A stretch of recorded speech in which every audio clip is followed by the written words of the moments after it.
సద్గురుభ్యో నమ. శ్రీ శివరామ దీక్షిత గురు పరంపరకు జై. శక్తిద్వైరైత శుద్ధ నిర్గుణతత్వ ప్రబోధక శ్రీ పూర్ణానంద బ్రహ్మానందార్య సద్గురుభ్యో నమో నమ. శ్రీ పరశురామ నరసింహ పంతులు గారు రాసిన భద్రాద్రి రామశతకం అను గ్రంథము భావార్థము రాసిన వారు శ్రీ పూర్ణానంద బ్రహ్మానంద స్వాములు. జై సద్గురు ప్రభు మహారాజుకి, గురువులందరికీ నా ద్వాదశి నమస్కారములు. మహావాక్యముల విచారణ. వాక్యములు వేదాంతములో అనేక రకాలు కలవు. సర్వం కల్విదం బ్రహ్మమని, బ్రహ్మ సత్యము జగత్ మిథ్య అని, ఓ మిథ్యాక్షరి బ్రహ్మమని, ఏకం అనేకం భవతి అని, అనేకం ఏకం భవతి అని, ఇలా ఎన్నో వాక్యాలు కలవు. ఇవి అన్నీ మామూలు వాక్యాలు. వీనికి మహావాక్యములని పేరు రాదు. జీవ బ్రహ్మలకును ఆత్మ బ్రహ్మములకు ఏకత్వం చెప్పేది మహావాక్యము. జీవ బ్రహ్మములకు ఆత్మ బ్రహ్మములకు భేదము లేదని చెప్పేవి మహావాక్యాలు. ఇవి ప్రాచీన ఋషులు 4 వేదములలో వేద సారమునంతా తీసి ఒక్కొక్క వేదమునకు ఒక్క వాక్యమును చేసుకుంటూ వచ్చినారు. ఈ వేదాంత సారానికంతా మూలస్థానమైన స్వరూపం ఏదో ఈ మహావాక్యాలు మనకు తెలియజేస్తాయి. ఋగ్వేదము మనకు ప్రజ్ఞానం బ్రహ్మం అనే మహావాక్యము, మనకు యజుర్వేదము మనకు అహం బ్రహ్మం అనే మహావాక్యము, సామవేదమునకు తత్వమసి బ్రహ్మమనే మహావాక్యము, అథర్వణ వేదమునకు అయమాత్మ బ్రహ్మమనే మహావాక్యము, ఇలా ఒక్కొక్క వేదమునకు ఒక్కొక్క మహావాక్యాలు తెలిపినారు. ఈ వాక్యములను ఆయా వేదములలోని సారమును తీసుకొని చెప్పినటువంటి మహావాక్యాలు. ప్రతి వేదములోనూ 3 కాండలుంటాయి. 1 ఉపాసనాకాండ, కర్మకాండ, జ్ఞానకాండ. దైవాన్ని ఎలా ఉపాసించాలో ఉపాసనాకాండము తెలుపును. దైవమును ఏ విధమైన కర్మలు చేసి తృప్తిపరచాలో కర్మకాండ తెలుపును. దైవం అంటే ఏదో, అది ఎక్కడ ఉందో, అది ఏమి పనులు చేయునో జ్ఞానకాండ తెలుపును. మన జీవితంలో కూడా మనము మొదట కర్మకాండలో జీవిస్తూ దైవం అంటే ఏదో తెలుసుకొనేకి, తర్వాత దైవాన్ని ఉపాసిస్తూ చివరికి అన్నీ తెలుసుకుంటూ అన్నిటికీ మూలంగానే ఉండే ఆత్మ నేనేనని, తానే బ్రహ్మమని తెలుసుకొని జ్ఞానిగా మారును. మనము ఇప్పుడు కర్మకాండను ఉపాసనాకాండను పూర్తి చేసుకొని జ్ఞానకాండలో ఆత్మస్వరూపాన్ని అనగా నిన్ను గురించి ఏమని చెప్పినారో తెలుసుకుందాము. ఋగ్వేదంలోని ఐతరేయోపనిషత్తులో ప్రజ్ఞానమే బ్రహ్మం అనే మహావాక్యంను తెలిపినారు. ప్రజ్ఞానం బ్రహ్మమనే శృతి.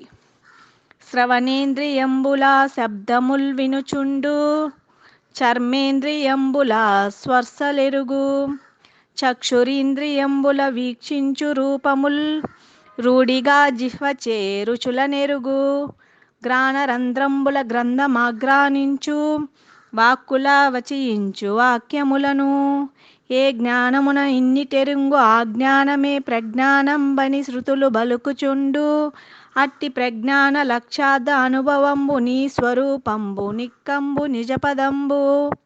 రమ్య గుణధామ భద్రాద్రి రామ పరశురామ నరసింహ దాస సంరక్షితాహ్వా.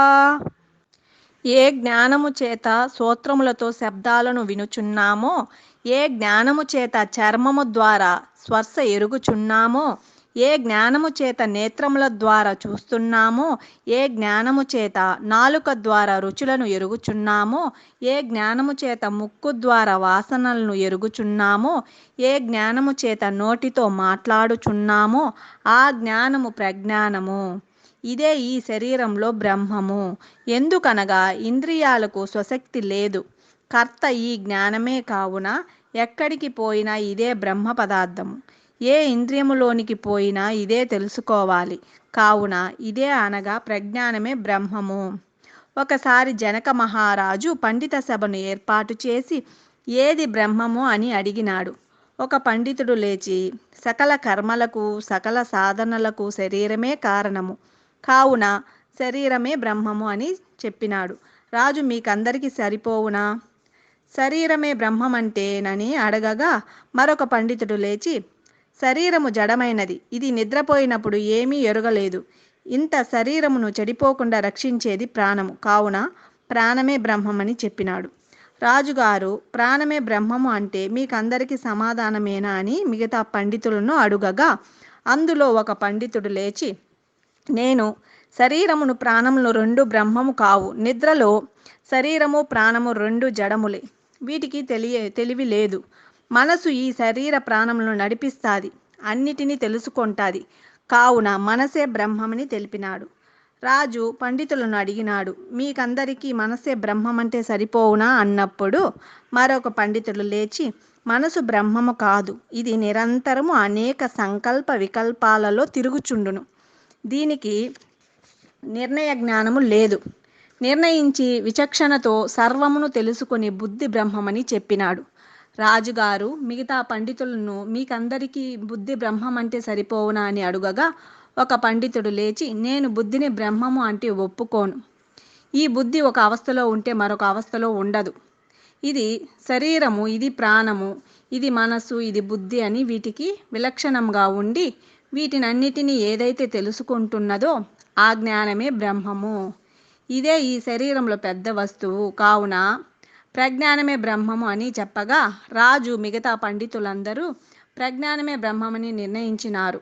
ఈ ప్రజ్ఞమే సకలేంద్రియాల్లోకి వెళ్ళి సకలము ఎరుగును. ఇదే అన్నిటికీ కర్త. నేను విన్నాను, నేను స్పర్శ ఎరిగినాను, నేను చూచినాను, నే రుచులను ఎరిగినాను, నేను వాసనలు చూచినాను, నేను మాట్లాడినాను అని ఇలా ప్రతి దానికి ఈ నేను అనే ప్రజ్ఞానమే కర్తృత్వం వహిస్తాది. కావున ఈ ప్రజ్ఞానమే బ్రహ్మము. ఈ శరీరంలో ఈ ప్రజ్ఞానమే అన్నిటికంటే పెద్దది. ఇదే బ్రహ్మ పదార్థము. బ్రహ్మమనగా పెద్దది అని అర్థము. భారతీపతి రమాపతి పార్వతీపతి వాసవాద్యఖిల జేవతలయందు మానవ స్వాగవాది మసక పిపీలికాంతము జీవులయందు చైతన్యమొకటి. అట్టి చైతన్యమే ఆత్మ బ్రహ్మంబనే పదమునకు లక్ష్యార్థ భావమదియు.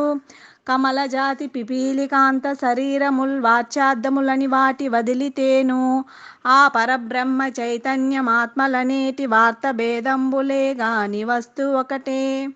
రమ్య గుణధామ భద్రాద్రి రామ పరశురామ నరసింహదాస సంరక్షితాహ్వా. భారతి అనగా సరస్వతి, రమ అనగా లక్ష్మి, పార్వతి అనగా సరస్వతి భర్త బ్రహ్మ, లక్ష్మి భర్త విష్ణువు, పార్వతి భర్త శివుడు. ఇంద్రాది దేవతలు, మానవులు, అశ్వములు, పశువులు, చీమలు మొదలగు ఉపాధుల యందు చైతన్యం ఒకటే. ఈ ఒక్క చైతన్య పరమాత్మ ఒకటే కానీ రెండు లేదు. చైతన్యము, ఆత్మ, బ్రహ్మము అని పేర్లు ఉన్నప్పటికీ ఇది ఒకే వస్తువుగా ఉంటాది. సూర్యుని నుండి వచ్చు సూర్యకిరణాలు ఏ దేశంలో పడినా అవి ఒకే విధంగా ఉంటాయి. అనగా అన్ని దేశాలలో ఉండే కిరణాలు ఒకే సూర్యుని నుండి వచ్చినవే కదా. అట్లే ఆవరణాలు, ఉపాధులు వేరువేరుగా ఉన్నప్పటికీ ఈ ఉపాధులన్నిటినీ గుర్తు ఎరిగేటువంటి చైతన్యం ఒక్కటే. బ్రహ్మం నుండి చీమ వరకు ఉపాధులన్నీ తీసివేస్తే ఉన్నది ఒకే చైతన్యము. ఈ చైతన్యమునకు ఆత్మ, బ్రహ్మము అని పదాలు వేరుగా ఉండినాయి. వస్తువు ఒకటే, రెండు ఉండవు. ఏకీకృతం సిద్ధించాలి. వేదశాస్త్ర పురాణాలు ఒకటి కాదు అంటే ఒకటి అవునని అంటాయి, ఒకటి అవును అంటే ఒకటి కాదు అంటాయి. అచల గురువు గారైతే ఒకటే చెప్తాడు. పరిపూర్ణము ఒకటి, లేని ఎరుక ఒకటి. ఈ పరిపూర్ణం ఎరుకలనెరిగి లేని ఎరుకను లేదని సంశయం లేని బోధ తెలుపును. ఇన్ని రూపాలుగా కనపడే ఈ ఎరుకను ఒకటి చేసేకి ఇన్ని తిప్పలు పడినారు. రాముడు వేరు, కృష్ణుడు వేరు, యేసు వేరు అని ప్రపంచంలో దేవుణ్ణి అనేక రూపాల్లో పూజిస్తూ తనకంటే దేవుడు వేరుగా ఉండాడని అనేక భ్రాంతులతో, సంశయములతో మానవుడు లోకము ఉంటే మనము ఈ జ్ఞాన మార్గాన్ని విచారించి దేవుడనేవాడు ఎక్కడో లేడు, సమస్త సృష్టికి అధిష్టాన వస్తువు, ఈ గుర్తెరిగే వస్తువే బ్రహ్మమని, ఇది పిపీలికాది బ్రహ్మ పర్యంతము అనగా సృష్టిలో ఉండే ఉపాధులన్నీ విమర్శించి చూస్తే అందులో ఉండే చైతన్యమే బ్రహ్మస్వరూపముగా ఉండి మనము ఇంతవరకు విచారించినందుకు గల ఫలము ఒక్క వస్తువే, రెండు లేవు అనే భావము మనకు దృఢంగా కలగాలి. శిష్యునికి గురువుగారి ఈ ఒక్క వస్తువునే నేను అనే భావము కలిగించాలి. శిష్యుడికి గురువుగారు చెప్పిన అర్థం కాకపోతే అడవికి కట్టెలు మోసినట్లే. శిష్యునికి గురువు చెప్పినది అర్థమైతే ఇక వాదభేదము లేకుండా ఉన్న వస్తువు ఒకటే, అది నా స్వరూపమేనని భావము కలిగితే గురువుగారి కష్టముకు ఫలితం ఉండి ఈ మొదటి మహావాక్యమైన ప్రజ్ఞాన బ్రహ్మం అనేది మనకు బాగా అర్థమైనచో ఇక దేవతా భ్రాంతులు, శాస్త్ర భ్రాంతులు, భిన్న భిన్న భావాలు తొలగిపోయి అన్నిటినీ తెలుసుకొనుచున్న వస్తువు జ్ఞానమని, ఈ జ్ఞానమే బ్రహ్మమని, అది నేను అని దృఢం కావాలి. మిథ్యార్థము, గౌణార్థము, ముఖ్యార్థం అని 3 అర్థాలుంటాయి.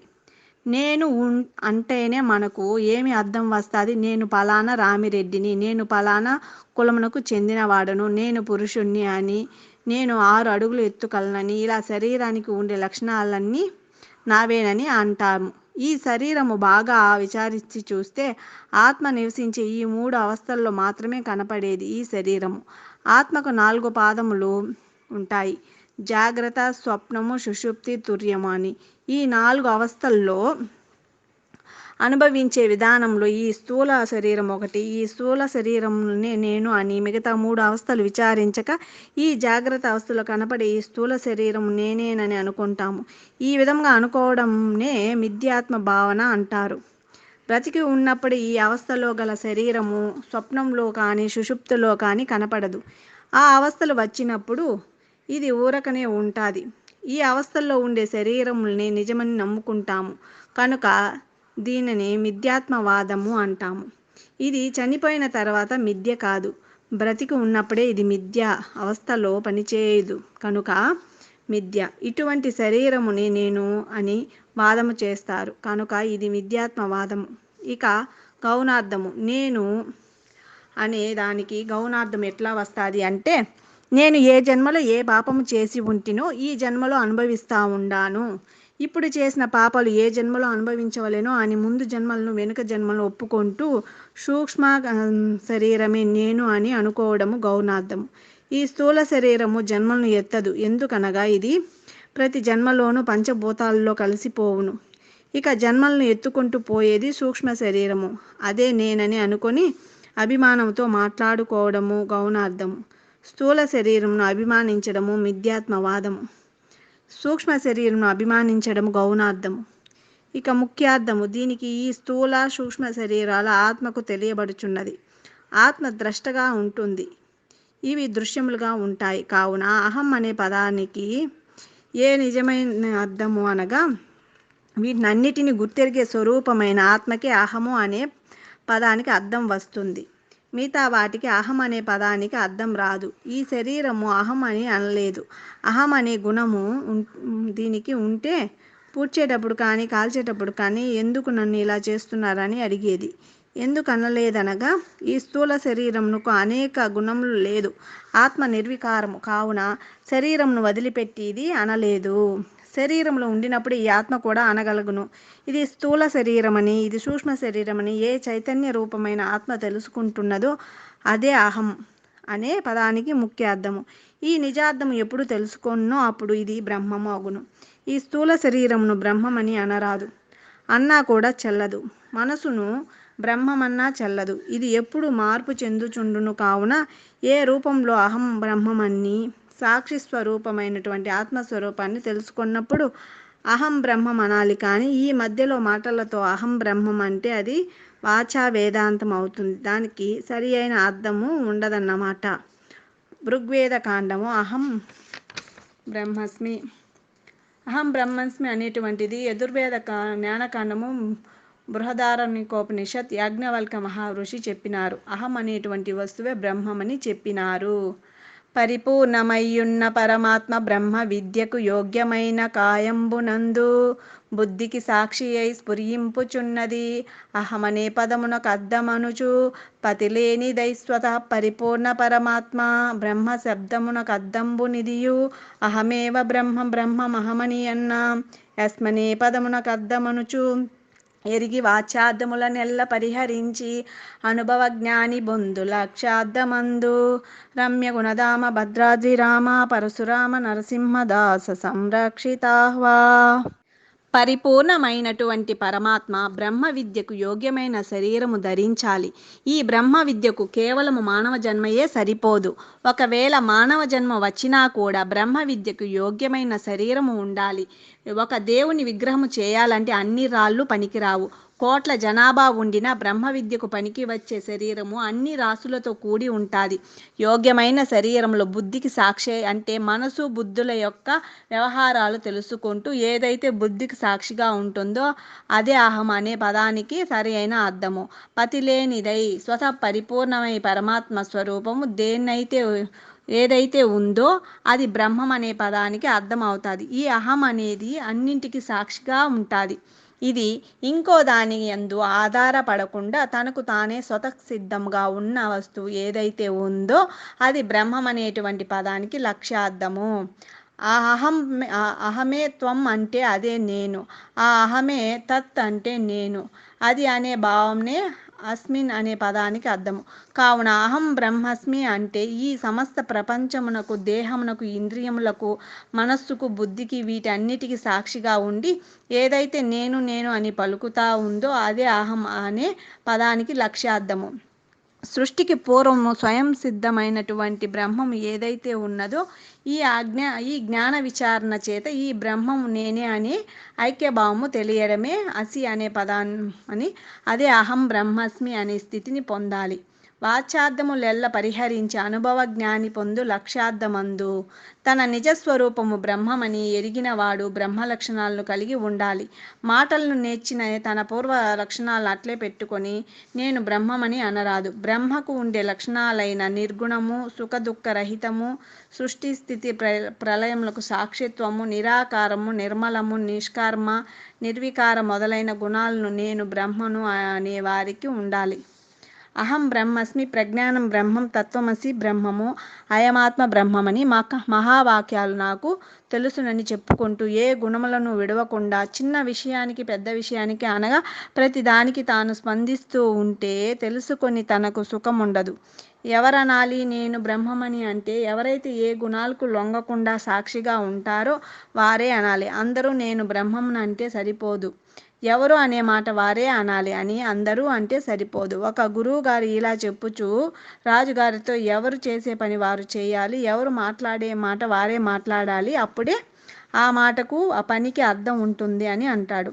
అప్పుడు రాజు ఏమి స్వామి మీరు అలా చెప్తున్నారు, ఎవరు మాట్లాడినా అర్థం ఒకటే కదా అంటే గురువుగారు అట్లా లేదు నాయన అంటే అప్పుడు రాజు మళ్ళీ ఎవరు మాట్లాడినా ఒకటేనని అంటాడు.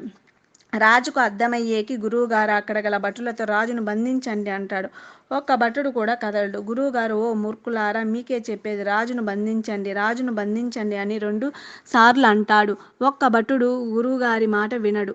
అప్పుడు రాజుగారు ఈ గురువుగారు నన్ను బంధించి తాను రాజు కావాలని కోరుకుంటున్నాడు, గురువును బంధించండి అని రాజు అనగానే భటులందరూ గురువును బంధించేకి పోతారు.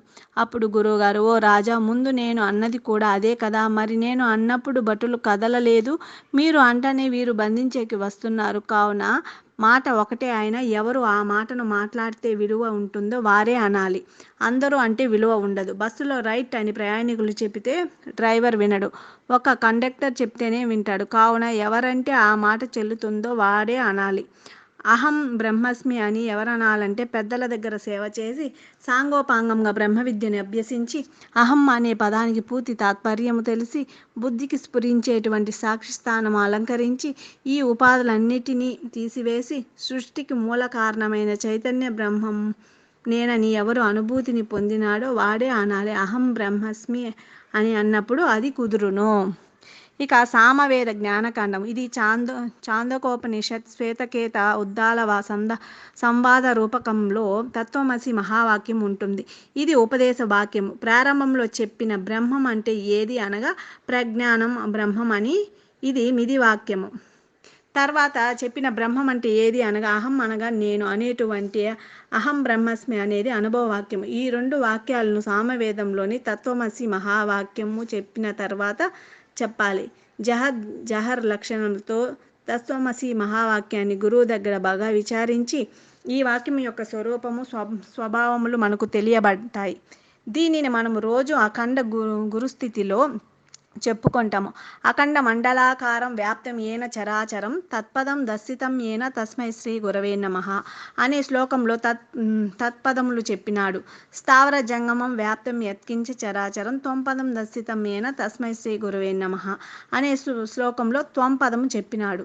చిన్మయం వ్యాపితం సర్వం త్రైలోక్యం సచరాచరం అసిత్వం దర్శితం ఏన తస్మై శ్రీ గురవే నమః అనే శ్లోకంలో అసిపదమును చెప్పినారు. ఈ 3 శ్లోకాలు కూడా దర్శితం ఏన తస్మై శ్రీ గురవే నమః అనగా దర్శింపచేస్తిరి అనే పదానికి శిష్యుడు చెప్తాడు. అంటే అట్లు విన్నటువంటి గురువుగారి యొక్క సాంగత్యంలో శిష్యుడు పొందినటువంటి శిష్యుడే ఆ గురువు యొక్క తత్వము ఎటువంటిదో చెప్పగలుగును. మిగతా వారు ఈ విధంగా చెప్పేకి వీలు పడదు. గురుదేవ, దైవం అంటే ఎవరు అని శిష్యుడు ప్రశ్నించినాడు. అప్పుడు గురువుగారు తత్ అనగా అది అని చెప్పినాడు. మనకు ఆకాశం, వాయు, అగ్ని, జలం, పృథ్వీ, సూర్య, చంద్రులు అన్నీ కనబడతాయి. కావున ఈ బ్రహ్మాండంలో అది అనే పదానికి ఏది అర్థం చేసుకుంటాడు ఈ శిష్యుడు? అప్పుడు గురువుగా తత్ అనే పదానికి అనగా అది అనే దానికి అర్థం చెబుతాడు. నీకు ఎంతైతే ఈనాడు బ్రహ్మాండం అంతా కనబడతా ఉందో దానికి ఆధారంగా ఉండేటువంటి పరమాత్మను తత్ అనే పదానికి అర్థము. తత్ అనగా అక్కడ ఉండే అదని అర్థము. ఇది అన్ని కాదు. మరి తత్ అనే దైవాన్ని అంత దూరంగాను అంత నిగూఢంగాను చెప్పిన తర్వాత శిష్యుడు మరి నేను అనగా ఎవరికి అని అడుగుతాడు గురువుగారికి. నీవు త్వం పదము అనగా త్వం అనే దేవుణ్ణి, పంచభూతాలకు ఆధారంగా ఉండేది తత్ అనే పరమాత్మ, పంచకోశాలకు ఆధారంగా ఉండేది త్వం అనే ప్రత్యేగాత్మ. తత్పదము త్వంపదము ఏకత్వం చేసి చెప్పేది అసిపదము. తత్పదము పరమాత్మ, త్వంపదము ప్రత్యేగాత్మ. ఈ రెండు ఒకటేనని అనగా పరమాత్మయే ప్రత్యేగాత్మ అని అనగా ఆ పరమాత్మయే ఈ ప్రత్యేగాత్మని వింటానే పరమాత్మ అయిపోతాడా? వీడు బ్రహ్మవు నాయన అంటూనే శిష్యుడు నేను బ్రహ్మను అని అనుకుంటూ రాగద్వేషాలతో, కామక్రోధాల చేత, రజో తమో గుణాల చేత ఉండే వీడు బ్రహ్మం ఎట్లా అవుతాడు? ఈ విధమైన గుణాలతో ఎప్పటికీ వీడు బ్రహ్మ కాలేడు. తత్వమసి మహావాక్యాల్లో లక్షణత్రయములు చెప్పినారు. తత్వమసి అనే శృతి. మరి సృష్టికి పూర్వం అద్వితీయమై నామరూప క్రియలేమి లేక ఏకమై అచలమై ఏదియుండునోనది తత్పద లక్ష్య తాత్పర్యమెదియు తన వివేకమున సాధన చతుష్టయములు కలిగిన పూర్ణాధికారియందు ది మనోచిత్తాది దేహేంద్రియములకు అతీతమై సాక్షి అయితే జరిల్లు నదియు తొంపద లక్ష్యార్థమనగా నొప్పు అసి పదార్థంబు నీరెంటిన ఐక్యమరయు రమ్య గుణధామ భద్రాద్రి రామ పరశురామ నరసింహదాస సంరక్షితాహ్వా. జహర్ లక్షణము, అజహర్ లక్షణము, జహర్ లక్షణము అని ఈ లక్షణత్రయాల చేత ఈ తత్వమసి మహావాక్యాలను వివరిస్తారు. తత్ అనే పరమాత్మ అఖండముగా ఉంది, అనంత కాలము ఉంటుంది, సకల ఐశ్వర్యములతో ఉంటుంది, దీనికి సర్వజ్ఞత్వ గుణాలు ఉంటాయి. త్వం అనే ప్రత్యేగాత్మ స్వరూపుడునై నేను ఖండముగా ఉండాను, అల్ప ఐష్కుడిని, కించత్వ గుణాలతో ఉండాను.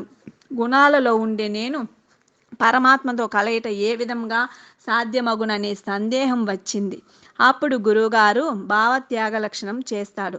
తీసుకోవలసిన పదార్థం ఏదో, విడిచిపెట్టవలసిన పదార్థం ఏదో ఉపదేశం చేస్తాడు.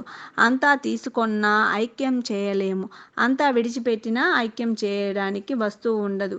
ఇప్పుడు పంచభూతాలు, సర్వజ్ఞత్వము, ఈశ్వరుని అన్నిటినీ తీసుకుంటే ఈ తత్పదార్థ గుణాలు, పంచకోశాలు, కించత్వము, జీవుడు, వీటిని అన్నిటినీ తీసుకుంటే ఈ త్వం పదార్థ గుణాలు అనగా తత్పదార్థ గుణాలు, త్వం పదార్థ గుణాలు కలపలేము. రాజు సేవకుడు ఇద్దరు ఒకటే అంటే ఏ విధంగా ఒప్పుకోరో అదే విధంగా వీటిని అన్నిటినీ కలిపి తీసుకుంటే కుదరదు.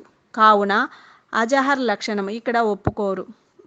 అజహర్ అనగా విడవని లక్షణము అని అర్థము. ఇప్పుడు ఈ శరీరంలోని పంచకోశాలు, త్రిగుణములు, 3 అవస్థలు, కించత్వ గుణాలు ఇవి అన్నీ తీసుకొని ఆ సర్వజ్ఞత్వ గుణాలైన పంచభూతాలు, సృష్టి, స్థితి, లయ, పరమాత్మ కలపాలంటే కుదరదు, అనగా విడవకుండా పెట్టుకున్నటువంటి పద్ధతి అజహర్ లక్షణము. ఇందులో జీవేశ్వరైకము కుదరదు. పోనీ విడచిన లక్షణమైన జహర్ లక్షణంలో జీవేశ్వరైక్యతను కుదిరిస్తామన్నా అక్కడ తత్పదార్థము, పరమాత్మను, పంచభూతాలను ప్రపంచాన్ని విడిచిపెట్టి వేసి ఇక్కడ త్వం పదార్థమైన ప్రత్యేగాత్మను పంచకోశాలను శరీరాన్ని విడిచిపెట్టి వేసిన ఇక్కడ జీవుడు లేదు, అక్కడ ఈశ్వరుడు లేదు.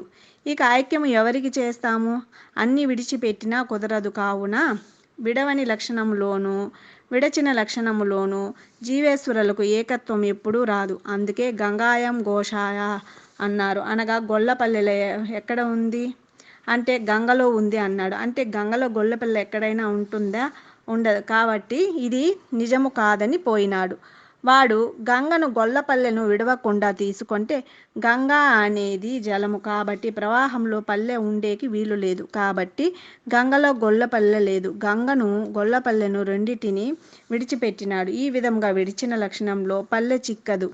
ఇక విడవని లక్షణం ఉంది. మంచాలు అరుస్తున్నాయి, వాయిద్యాలు పోతున్నాయి అంటాము. ఇక్కడ మంచాలకు అరిచే గుణము లేదు, వాయిద్యాలకు పోయే గుణము లేదు.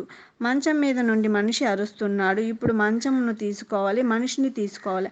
అట్లే వాయిద్యాలు పోచున్నాయి అంటే వాయిద్యాలు పోలేవు. మనుషులు వాయిద్యాలను తీసుకువెళ్ళుచున్నారు అనగా వాయిద్యాలను తీసుకోవాలి. వాయిద్యాలను వాయించే మనుషులను తీసుకోవాలి. గంగలో గొల్లపల్లె ఉన్నదన్నప్పుడు గంగలో గొల్లపల్లె ఉన్నదనే దాన్ని విడిచిపెట్టి గంగ ఒడ్డున గొల్లపల్లె ఉన్నదనే దాన్ని తీసుకోవాలి. మంచాలు అరుస్తున్నాయి అన్నప్పుడు అర్థం కుదరదు. కావున వీటిని విడవకుండా మంచాల మీద మనుషులు అరుస్తున్నారు అన్నప్పుడు అర్థం కుదురును. ఇక్కడ మంచాలు అరుస్తున్నాయి అంటే విడవకుండా మంచాల మీద మనుషులు అరుస్తున్నారని విడవని లక్షణం తీసుకోవాలి. ఇదే విధంగా పంచకోశాలను, త్రిగుణములను, అవస్థలను, కించజ్ఞత్వ గుణాలను తీసివేసి వీటికి ఆధారముగా ఉండే ప్రత్యేగాత్మను తీసుకోవాలి. అక్కడ పంచభూతాలను, సృష్టి స్థితి లయాలను, సర్వజ్ఞత్వ గుణాలను తీసివేసి వీటికి ఆధారముగా ఉండే పరమాత్మను తీసుకోవాలి. పంచకోశాలను, అవస్థలను, గుణాలను విడిచిపెట్టి వీటికి ఆధారంగా ఉండే పరమాత్మను తీసుకొని పంచకోశాలను, అవస్థలను, గుణాలను విడిచిపెట్టి వీటికి ఆధారమైన ప్రత్యేగాత్మను విడవకుండా తీసుకొని పంచభూతాల సృష్టి స్థితి లయాలను, సర్వజ్ఞత్వ గుణాలను విడిచిపెట్టి పరమాత్మను విడవకుండా తీసుకొని అక్కడ మిగిలిన ప్రత్యేగాత్మను, ఇక్కడ మిగిలిన పరమాత్మను కలపాలి. ఈ విధంగా కలిపినప్పుడే ఐక్యం కుదురును. ఉదాహరణకు చెరువులో నీళ్లు ఉంటాయి, చెంబులో నీళ్లు ఉంటాయి. చెరువు అనేది పెద్ద ఉపాధి, చెంబు అనేది చిన్న ఉపాధి. ఈ రెండు ఉపాధులను తీసివేస్తే నీళ్లకు మాత్రమే భేదము ఉండదు. చెరువులోని నీరే, చెంబులోని నీరే రెండిటిని ఏకం చేయవచ్చు. బ్రహ్మాండానికి ఆధారమైన పరమాత్మను తీసుకొని బ్రహ్మాండమును విడిచిపెట్టి పిండాండమునకు ఆధారమైన ప్రత్యేగాత్మను తీసుకొని పిండాండాన్ని వదిలిపెట్టి పరమాత్మను, ప్రత్యేగాత్మను ఏకము చేసి శిష్యునికి గురువుగారు బోధ పూర్తి చేసి సందేహం లేకుండా చేసి ఈ చైతన్యమే నీ నిజస్వరూపమని, ఈ నేను అని నీవే సమస్త సృష్టి స్థితి లయాలకు కారణమని తెలపడము. శిష్యుడు తెలుసుకుని గురువుగారికి నమస్కారం తెలిపి పదం దర్శితం ఏన, త్వం పదం దర్శితం ఏన, అసిపదం దర్శితం ఏన అని తత్పదం, త్వం పదం, అసిపదం దర్శించేసి కించత్వ గుణాలను అన్నిటినీ పోగొట్టి నన్ను సాక్షాత్ పరమాత్మ స్వరూపిణిగా చేసినారని శిష్యుడు స్తోత్రము చేస్తాడు. ఈ మూడు మహావాక్యమైన తత్వమసి బ్రహ్మము ద్వారా మనకు సృష్టికి పూర్వము ఏమైనా నామరూపములు లేక ఏకమైన అచలమై ఏ పదార్థమైతే ఉన్నదో ఆ పదార్థమే తత్పదార్థమే నా నిజస్వరూపమని, ఈ పదార్థమే బ్రహ్మాండమును, పిండాండమును సృష్టించుకొని అందులో అనేక రూపాలు పొందుతూ జీవుడై దేహాత్మ బుద్ధి కలిగి అనేక సుఖదుఖాలను అనుభవించి అనంతకాలము గడిచిన పిమ్మట తన నిజస్వరూపాన్ని తెలుసుకోదలిచి ఆత్మానాత్మ వస్తు వివేకము కలిగి సాధన చతుష్టయ సంపద కలిగి తాను ఈ సమస్త బంధముల నుంచి ముక్తుడను కావాలనే కోరిక కలిగినప్పుడు తిరిగి ఎలా దీన్ని ఆరోహణ క్రమంలో తన నిజస్వరూపాన్ని పొందాలని కోరిక కలిగిన పూర్ణాధికారి దేహేంద్రియాలకు సాక్షిగా ఉండే ప్రత్యేగాత్మ స్వరూపమే త్వం పదార్థమైన నేనని, అనగా సృష్టికి పూర్వము సమస్త బ్రహ్మాండానికి ఆధారంగా ఉండే తత్పదార్థము అయిన పరమాత్మ సృష్టి ఏర్పడిన తర్వాత ఈ దేహేంద్రియాలకు సాక్షిగా ఉండే ప్రత్యేగాత్మ రెండు ఒకటేనని అసి పదార్థము అనగా ఐక్యము చేయాలి. ఇక అయమాత్మ బ్రహ్మం అనే చివరి మహావాక్యము సాక్షాత్కార వాక్యము. ఇది అధర్వణ వేదము జ్ఞానకాండము మాండుకోపనిషత్తులోనిది. ఈ ఆత్మ సృష్టికి మూలమైనటువంటి ఆధార రూపమైనటువంటి చైతన్య బ్రహ్మమే కానీ ఇది దానికంటే అన్యము కాదు. ఈ విషయంలో సందేహమే లేదు అని తెలుసుకున్న తర్వాత ఈ అయమాత్మ బ్రహ్మం అనేది మనకు సాక్షాత్కారము అగును. ఇక అయమాత్మ బ్రహ్మము అనే చివరి మహావాక్యము సాక్షాత్కార వాక్యము. ఇది అధర్వణ వేదము జ్ఞానకాండం మాండుకోపనిషత్తులోనిది. ఈ ఆత్మ సృష్టికి మూలమైనటువంటి ఆధార రూపమైనటువంటి చైతన్య బ్రహ్మమే కానీ ఇది దానికంటే అన్యము కాదు. ఈ విషయంలో సందేహము లేదు అని తెలుసుకున్న తర్వాత ఈ అయమాత్మ బ్రహ్మం అనేది మనకు సాక్షాత్కారము ఆగును. అధర్వణ వేద జ్ఞానకాండము మాండుకోపనిషత్తు అయమాత్మ బ్రహ్మం అనే శృతి. స్వచ్ఛమై సత్యమై స్వప్రకాశంబునై అపరోక్షమై సదా అమలమగుచు ఆద్యాంతరహితమై అచలమై నిత్యమై శుద్ధమై బుద్ధమై సిద్ధమగును నిర్వాజమైనట్టి నిర్గుణ భయమాత్మ పదమునకు లక్ష్య తాత్పర్యమెదియు పతిలేనిదై నిరుపద్రవంబై స్వసః పరిపూర్ణమై బట్టబయలునగుచు జగదాధిష్టానమై చరాచరములందు బాధితము లేకయున్నదే బ్రహ్మమగును. రమ్య గుణధామ భద్రాద్రి రామ పరశురామ నరసింహదాస సంరక్షితాహ్వా.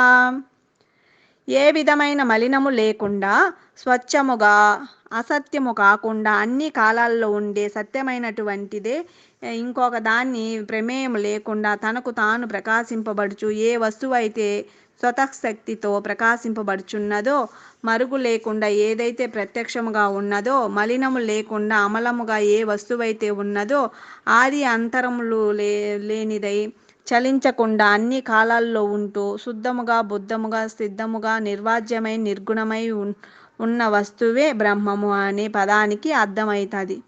ఇదే అయమాత్మ పదమునకు నిజార్థము. దీనికి సాటి అయినది లేదు. దీనికి ఏ విధమైన ఉపద్రవాలు లేవు. స్వతః పరిపూర్ణమై బట్టబయలునగుచు సమస్త జగత్తును అధిష్టానమైన స్థానంలో ఉంటూ అనగా దీనికంటే పెద్దది ఇంకోటి లేదు. ఇది చరము చేత అచరముల చేత బాధింపబడకుండా ఉన్నది కావున దీనికి బ్రహ్మమని పేరు. ఈ విధంగా చెప్పి ఈ అధిష్టాన చేతన బ్రహ్మమే అచలమని పరిపూర్ణమని కొందరు దీనికి పేరు పెట్టినారు. ఇదే అచలమని పరిపూర్ణమని చెప్పుచు దీనికంటే గొప్పది ఇంకోటి లేదని తెలుపుచున్నారు. వీరు అల్పగురు కటాక్ష పరులు. ఎందుకనగా దీనికంటే మించిన పదార్థము సృష్టిలో ఇంకొకటి లేనే లేదని సర్వ అధిష్టాన చేతన బ్రహ్మముగా ఇదే ఉన్నది.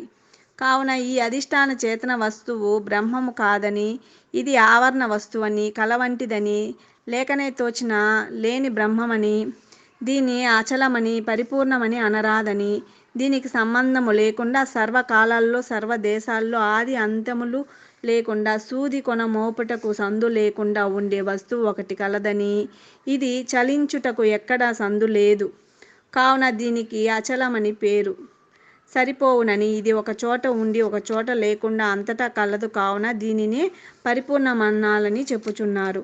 అందువలన పరిపూర్ణ బోధలు చెప్పేటువంటి అచల పరిపూర్ణ బ్రహ్మమునకు ఈ అద్వైతులు చెప్పే ఈ అచల పరిపూర్ణ బ్రహ్మముకు ఈ వ్యత్యాసం కలదు. ఈ వ్యత్యాసాన్ని మనము ముందు బోధలో చెప్పుకుందాము. ఈ అయమాత్మ బ్రహ్మం అనేటువంటి తెర మీదనే మొత్తము ఈ సృష్టి అంతా పడుచున్నది. 3 అవస్థలు 3 లోకాలు ఈ తెర మీద పడుచున్నాయి. ఈ తెర తీసినప్పుడు మాత్రమే ఈ 3 అవస్థలు 3 లోకాలు లేకపోతాయి కానీ మిగతా రకముగా పోదు. ఈ తెర అని ఆ అయమాత్మ బ్రహ్మము అప్పుడు అయమాత్మ అనగా ఇందులో 2 రకాలుగా ఉంటాయి. ఆత్మను మనస్సును ఇక్కడ మనము విచారించినప్పుడు మనస్సు ఆత్మ 2 ఒకటేనని మనము చెప్పుకున్నాము. మనసు అనేక రకాల వాసనలతో భ్రాంతులతో సందేహాలతో కామక్రోధాది గుణాలతో ఉంటూ నిరంతరము చలిస్తూ చుండును. కావున దీన్ని ఆత్మ అనడము కంటే ఈ మనసును గమనిస్తూ శుద్ధ చైతన్యంగా ఉండే దానిని ఆత్మ అనాలని ఇదే శుద్ధమైనటువంటిది దీనికి కూడా ఆధారభూతంగా ఉండేటువంటిది బ్రహ్మము అనే పదము చేత చెప్పబడును.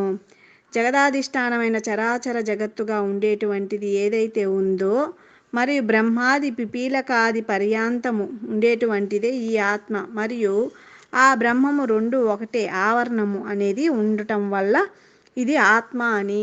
ఆవరణ లేకుండా ఉండే చైతన్యానికి బ్రహ్మము అంటే భిన్నము కాదు, రెండూ ఏకమే అనే భావము స్థిరపడాలి. ఉదాహరణకు ఇల్లు కట్టినాము అనుకో, ఆ ఇల్లు ఉండే చోటును మఠాకాశం అంటాము. అనగా మహాకాశ రూపంలో ఉండేటువంటి దానికి ఒక ఆవరణ కట్టినప్పుడు దానికి మఠాకాశం అనే పేరు వస్తుంది. ఇల్లు అనే ఆ ఆవరణ పోయిన తర్వాత తిరిగి మహాకాశముగానే ఉంటుంది. కావున ఆవరణలో ఉంచిన ఆత్మ తనను తాను తెలుసుకొని అన్ని ఆవరణలను తీసివేయగా అన్ని ఆవరణలో ఉండే ఆత్మ నా ఆత్మ ఒకటేనని తెలుసుకున్నప్పుడు ఈ తెలుసుకున్న వస్తువే బ్రహ్మమని తెలియబడును. ఆత్మ వేరు కాదు, బ్రహ్మం వేరు కాదు, రెండు ఒకటే, ఇదే అయమాత్మ బ్రహ్మము అని తెలియబడును. ఈ విధంగా మనము మహావాక్యాలను విచారించిన తర్వాత మన స్వరూపము మనకు బాగా తెలియబడి ఇక నాకంటే భిన్న పదార్థము ఇంకోటి లేనే లేదు అని నిర్ణయ జ్ఞానం కలగాలి. ఇంకొక బ్రహ్మము ఉన్నదని అనుకుంటే అది జ్ఞానం కాదు. ఇటువంటి వారికి ప్రయత్నమే మిగులును, సాధన మిగులును, కోరిక మిగులును, అనేక రకాలుగా బాధలు తిప్పలు పడుతారు. జై సద్గురు ప్రభు మహారాజుకి జై.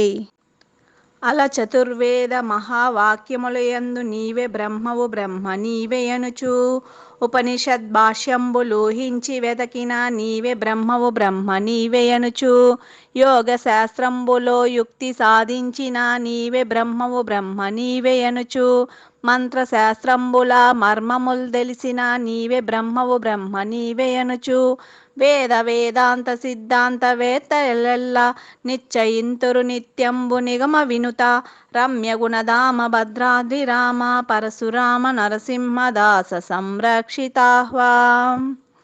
మనము ఇంతవరకు అనేక రకాలుగా విచారిస్తూ వచ్చినాము. ఈ విధంగా విచారించడం వలన ఏమని తేలినది? అంతా నీవేనని తేలినది. నిగమ వినుత అనగా నిగమములు అనగా వేదములు. వేదములచే కీర్తింపబడిన ఓ శిష్య అని గురువుగారు శిష్యుని చక్కగా సంబోధిస్తూ, నాయన, చతుర్వేద మహావాక్యములను విచారించినప్పుడు నీవే బ్రహ్మమని, బ్రహ్మయే నీవని తేలింది.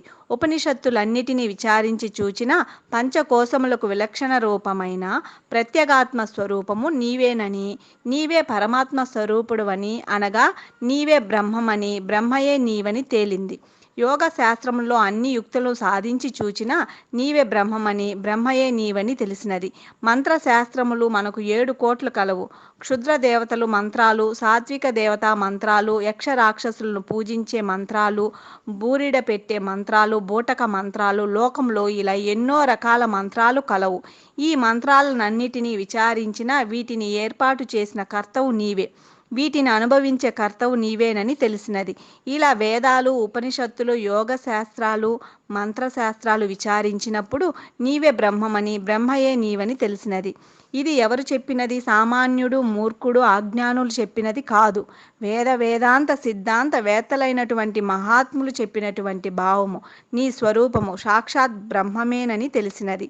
ఎవరికైతే తన నిజస్వరూపము తెలియబడునో వారికి నిర్మలత్వము కలుగును. ఈ విధంగా నిర్మలత్వము ఏర్పడిన తర్వాత నీ యొక్క బ్రహ్మతత్వము స్వతసిద్ధముగా నిలుపుకోవాలంటే మనము బయట ఉండేటువంటి కొన్ని పద్ధతులు మానుకోవాలి. నీ నిజస్వరూపం నీకు తెలిసినది.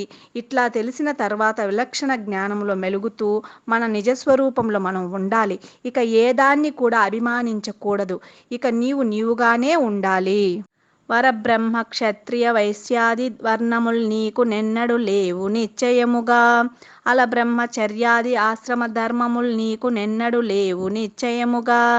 స్వగత విజాతి స్వజాతి భేదముల్ నీకు నెన్నడు లేవు నిశ్చయముగా. కులనామ రూపముల్ గోత్ర సూత్రంబులు నీకు నెన్నడు లేవు నిశ్చయముగా. భేదమోదంబులను వాద భేదంబులను నీకు నెన్నడు లేవు నిశ్చయముగా. రమ్య గుణధామ భద్రాద్రి రామ పరశురామ నరసింహదాస సంరక్షితాహ్వా. ఈ పద్యములోని భావము పైన మనము గురిపెట్టుకొని ఉండాలి.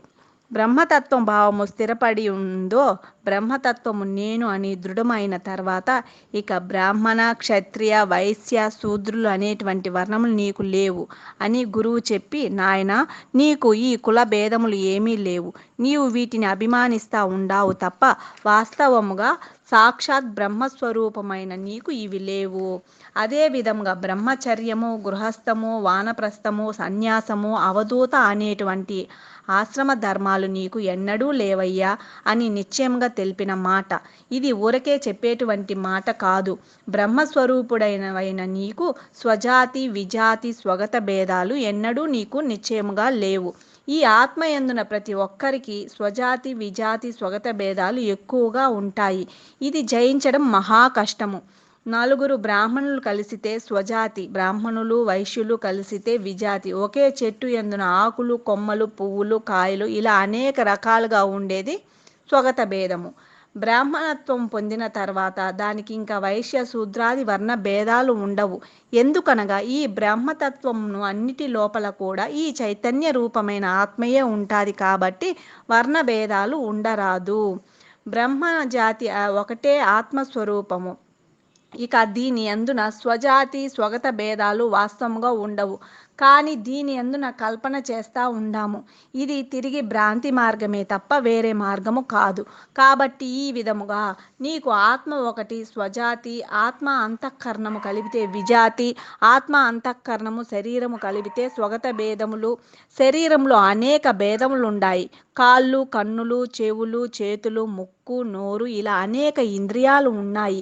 ఆత్మ దగ్గరికి పోతే ఇవన్నీ ఉండవు, ఒకటే ఉంటుంది. అదే అంతఃకరణంలోనికి పోతే మనసు, బుద్ధి, చిత్తము, అహంకారము అనే 4 ఉంటాయి. ఈ విధంగా స్వజాతి, విజాతి, స్వగత భేదములు అన్నీ కూడా నీకు అంతఃకరణం దేహముల యందునే వస్తాయి. కానీ చైతన్యమైనటువంటి ఆత్మస్వరూపం నందు ఇవి ఉండవు. కావున చైతన్యమైన ఆత్మ బ్రహ్మమునకు స్వజాతి, విజాతి, స్వగత భేదములు నిశ్చయముగా లేవు. ఆత్మకు ఖేద మోదములు, వాద భేదములు ఎన్నడూ లేవు. జ్ఞాని అయిన వాడు వాదము చేయరాదు. వాదము చేస్తారంటే అన్యమైనటువంటి పదార్థము ఉంది అని అనుకున్నప్పుడే వాదము చేస్తాడు. అంతా తన స్వరూపమేనని నిర్ణయ జ్ఞానం కలిగిన జ్ఞాని ఎవరితోనూ వాదము చేయడు. మహాలయకారుడు అంటాడు, వేదాంతికి నరకము కావాలంటే తర్కమేనయ్యా వారికి నరకము, ఇక వానికి వేరే ఏమి నరకము ఉండదు. ఎవరైనా ఏదైనా చెప్పమని అడిగినప్పుడు నీకు తెలిసినటువంటిది చెప్పడమే నీ ధర్మము. తెలివిని ఉపయోగించి ప్రశ్నించడము, వాదించడము ధర్మము కాదు. ఎందుకు వాదించరాదు అంటే నీవు అవును అన్నది వాడు కాదు అంటాడు. ఎదుటివారు అవును అంటే నీవు కాదు అంటావు. ఈ విధముగా వాదించుకోవడం వల్ల నిర్ణయం లేకుండా పోతుంది. పై విధముగా మనం విచారించడం వల్ల మనకు గల బంధ విముక్తులు అన్నీ తొలగిపోయి మన నిజస్వరూపం మనకు అర్థమయ్యి తర్వాత మనము అంటని లక్షణంగా ఉండే విధానం మనకు చక్కని ఉపమానంలో ఉండే క్రింది పద్యంలో చెప్పుచున్నారు. నిజగురు స్వామిచే ద్వాదశి షోడశి మహామంత్రములను విచారించక ఏ మహావాక్యముల చేత కానీ ఏ సప్తకోటి మహామంత్రముల చేత కానీ భ్రాంతి రహితం కానే కాదు. ఇక బోధను శ్రద్ధగా విను. ఈ బోధ క్రమము ఎట్లా ఉంటుంది అనేది బాగా అర్థం చేసుకొని బోధను క్రమపద్ధతిగా విన్నప్పుడు బోధ మనకు బాగా అర్థమగును. తక్కువ కాలంలోనే బోధ పూర్తి కాగలదు. ఈ విధంగా వినక ఇక్కడొక మాట అక్కడొక మాట 30 ఏండ్లు విన్నా 50 ఏండ్లు విన్నా బోధ అర్థం కాదు. బోధను ఎన్ని సంవత్సరములు విన్నామని కాదు లెక్క. నీవు ఎంత తక్కువ కాలంలో విన్నావా వరుస క్రమంగా ఉండే బోధే వినాలి. మనము ఇప్పుడే ఏ విధంగా విన్నామో మొదటి నుంచి చూస్తే మొదట సృష్టి ఏర్పడక పూర్వము సృష్టి కారణ వస్తువు ఏ విధంగా ఉన్నదో తెలుసుకొని తర్వాత అది బ్రహ్మాండ పిండాండాలను ఏర్పరచుకొని విధానమును తెలుసుకొని ఈ ఆత్మ 96 తత్వాలచే ఏ విధంగా బంధమును కలిగించుకున్నదో తెలుసుకొని ఈ బంధములు అనగా ఈ ఈశనత్రయములను, వాసనత్రయములను, అరిషడ్వర్గాలను, అష్టపాసములను, అష్టమదములను, అవస్థలను విడిపించుకుంటూ వచ్చి తర్వాత సాంఖ్యమును విచారించి మన స్వరూపమేమో తెలుసుకొని తారక బోధను తెలుసుకొని క్షర అక్షర పురుషులను తెలుసుకొని మహావాక్యములను తెలుసుకొని తన నిజస్వరూపము సాక్షాత్ పరబ్రహ్మమేనని తెలుసుకొని ఇక తానుగానే ఉండాలి అనే దానికి అంటని లక్షణము తెలుపుతాడు. మన నిజస్వరూపాన్ని మనము తెలుసుకున్నప్పటికీ మనము జగత్తుని విడిచిపెట్టి ఉండలేము కనుక దీని యందు మనము ఉండాలి. అప్పుడు ఏ విధముగా ఉండాలో జ్ఞాని అయినవాడు అనేదానికి అంటకుండా లక్షణములో ఉండాలి అని తెలియజేస్తారు. మనము వేదాంతమును విచారించినందుకు ఏమి గుర్తు అంటే, వెన్న అయినందునకు చల్లలో ఎట్లా కలువదో, చింతపండు ముదిరిన తర్వాత బొప్పకు ఎట్లా అంటదో, నాలుకకు జిడ్డు పదార్థాలు తిన్నా ఎట్లా అంటకుండా ఉండునో, కుమ్మరి పురుగును మన్ను ఎట్లా అంటదో, తామరాకుకు నీళ్లు ఎట్లా అంటవో, ఈ విధముగానే మనము ఆత్మస్వరూపమే మన స్వరూపమని తెలుసుకొని తర్వాత శరీర ఇంద్రియాలను వాటి గుణాలను అంటరాదు. మనము ఈ విధంగా అయిన తర్వాత తుర్యాశ్రమ పరులమై తిరుగుతాము. తుర్యాశ్రమము అనే మాట ఎట్లా వస్తుంది అంటే, జాగ్రత్త, స్వప్నము, సుషుప్తులను ఏ జ్ఞానమైతే తెలుసుకుంటూ ఉందో ఆ జ్ఞానము సుజ్ఞానం అని అర్థము. ఆ జ్ఞానస్వరూపుడు తానే అయినప్పుడు తుర్యాశ్రమపరుడై జాగ్రత్త, స్వప్న, సుషుప్తిలోని విషయాలకు లోను కాకుండా సంచరిస్తాడు. ఇటువంటి వారికే పరమహంస పరివ్రాజకులు అనగా జీవహింస స్థానంను వదిలిపెట్టి ఆత్మస్వరూపులై సంచరిస్తారు. కాబట్టి వీరికి పరమహంస పరివ్రాజకులు అని పేరు వస్తుంది. ఎందుకనగా ఈ అంతస్తు అనుభవము మనకు తరగతి వారీగా ఆ అనుభవానికి అనుసరించే పెద్దలు ఈ రకంగా చెప్పినది. అందుకు తుర్యావస్థను అనుభవించడము చాలా గొప్పదైనటువంటి విషయము. జాగ్రత్త, స్వప్నము, సుషుప్తులనే 3 అవస్థల్లో జీవస్వరూపమై భ్రాంతితో మాయాస్వరూపులమై మరుపు చెంది మనము అనుభవిస్తాము. మరుపు అనగా నిన్ను నీవు మరిచిపోయి ఈ 3 శరీరాలను, ఈ 3 అవస్థలను గుర్తెరుగుతూ ఈ 3 అవస్థలకు సాక్షిగా ఉండేది ఎరుక. అందువలన ఎరుక అనేటువంటి అవస్థ మనకు ఎప్పుడు వచ్చిందో దానిని తుర్యావస్థ అని అంటారు. వీరు తుర్యాశ్రమపరులై సంచరిస్తారు. ఒకసారి నేను ఆత్మస్వరూపుణ్ణని బాగా తెలిసిన తర్వాత ఈ 3 అవస్థలను, ఈ 3 శరీరాలను చూస్తూ ఉంటాడే కానీ అవి నేను అని భ్రాంతిలోనికి రాడు. వానికి ఆత్మానుభవం వస్తుంది. ఈ విధంగా కొంతకాలము గురువు వద్ద బోధ విన్న తర్వాత సొంత అనుభవాలు ఫలవంతము అవును. మనము చేసిన గురుసేవకు, మనము పెద్దల వద్ద విన్న బోధకు, మనము పడిన కష్టముకు ఫలితము దక్కినదని సంతోషపడతాము. విద్యా ఫలితము అనుభవిస్తాము. ఈ విధంగా విచారించకపోవడం వలన అజ్ఞానంతో సంసారం మాయ, భార్య పిల్లలు మాయ, శరీరం మాయ అంటాము. మాయ ఎట్లా వచ్చినది, ఈ మాయకు నాకు సంబంధం ఎట్లా ఏర్పడినది అని దీన్ని విచారించలేదు. మాయ అంటున్నాము కానీ విడిచేకి చేత కాలేదు. యథార్థము తెలుసుకున్న తర్వాత దేనిని అంటాలి, దేనిని అంటకూడదు అనే శ్రీకృష్ణ పరమాత్మ కథను విచారించినప్పుడు తెలుస్తుంది. యాదవ వంశము అంతా ఒకరినొకరు చంపుకుంటూ నశిస్తున్నది. కృష్ణుడు చలించడు. బోయవాడు బాణంతో వేలు కొట్టినప్పుడు ఇక ప్రాణం పోతుంది అని తెలిసినప్పుడు చలించడు. ఎందుకు దుఃఖపడలేదు అంటే జ్ఞానికి ఒక ధైర్యం, ఒక స్థిరమైన లక్షణం ఉండును. వేదాంతము తెలిసిన ప్రతి ఒక్కరూ కృష్ణుని వలె ఆంతర్యమున ఈ భ్రాంతులన్నిటినీ ఎట్లా అంటకుండా ఉండాలో ఆ ధర్మ మర్మాల రహస్యాలను తెలుసుకొని ఉంటారు. శరీరం పోతుంది అని తెలుసుకున్నప్పుడు బాధపడటము అవివేకమే కదా. బాధపడితే శరీరం పోకుండా ఉంటే బాధపడవచ్చు. బాధపడినా అది నిలవదు. తెలిసినప్పుడు బాధపడడం అవివేకం. సర్వము మనం అందరము నశించుచున్న మనం మాత్రం దానికి అంటకుండా ఉండే స్థితిని పొందాలి. జై సద్గురు ప్రభు మహారాజుకి జై.